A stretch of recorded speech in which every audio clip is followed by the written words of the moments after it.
At last he neared the goal. The goalkeeper was sleeping. There was a gap.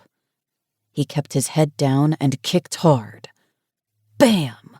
The ball slammed against the rails of the green fence and bounced away. Goal! He shouted, stretching out the word as he and his schoolmates always did. Waving his arms in the air, he jumped up and down. He was Messi. As good as Messi. The best football player in all of Argentina. Happily winded, he skipped over to the ball and saw the man with the dog smiling at him. He looked away and wondered if his papa would smile at him like that. He did not have a papa. Mama said his papa was dead, but one of the kids at school said he left her. Mama. It was getting late. It would be dark soon. Mama would be home from her job at the hospital and cooking dinner. She would be angry if he came home after dark. He picked up his ball and hurried through the park's green gate. As he strolled happily down the sidewalk, the wind blew through his sweaty jersey, making him chilly. He thought about his birthday. Mama said it would be coming soon, but he knew it was almost 3 weeks away. So long from now. He was going to be 8. Mama had promised to give him a party in the park, and that he could play football with his friends all day. As he passed the shops and restaurants and caught the scent of grilling beef, he wondered if Mama was making asado for dinner. Maybe sausages or provoleta with dulce de leche for dessert. He stopped beside the palm tree on the corner and waited for the light. When it turned, he was careful to look both ways before he crossed.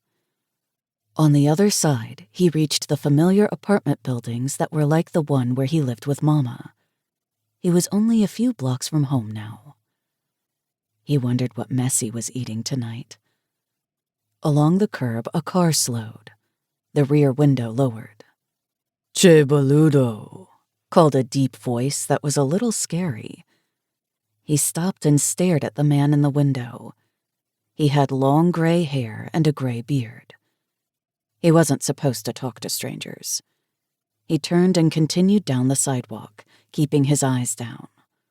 "Oh, come now. I am not so frightening, am I?" He started walking faster.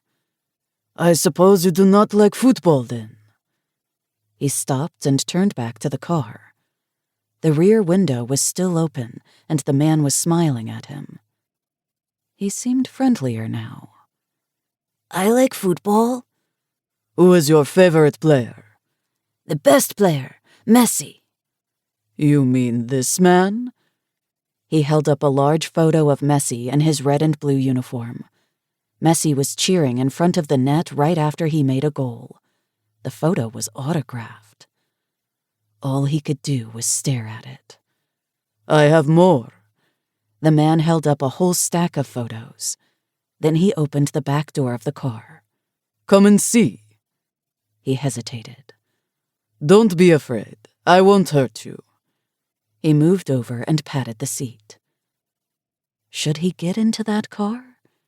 It was long and dark. Up front there was a driver. The man stopped smiling. "Perhaps you don't like Messi so much after all." He started to close the door. He moved to the car. "No, I like him. I want to see the photos." "It would be okay." "That's better." The man opened the door again. He climbed inside, and the man reached across him and pulled the door shut. Then he showed him the photos. They were wonderful. Messi receiving a medal. Messi in the World Cup. Messi talking to reporters. Every one was autographed. He stared at them in awe, imagining himself in the photos. He was so lost in the fantasy, he barely noticed the car start to move. He didn't see the driver turn into traffic. He didn't know something was wrong until the car had carried him far away. to keep listening to this audiobook. I've left you a link in the description so you can do it, at no cost thanks to Audible's 30-day free trial.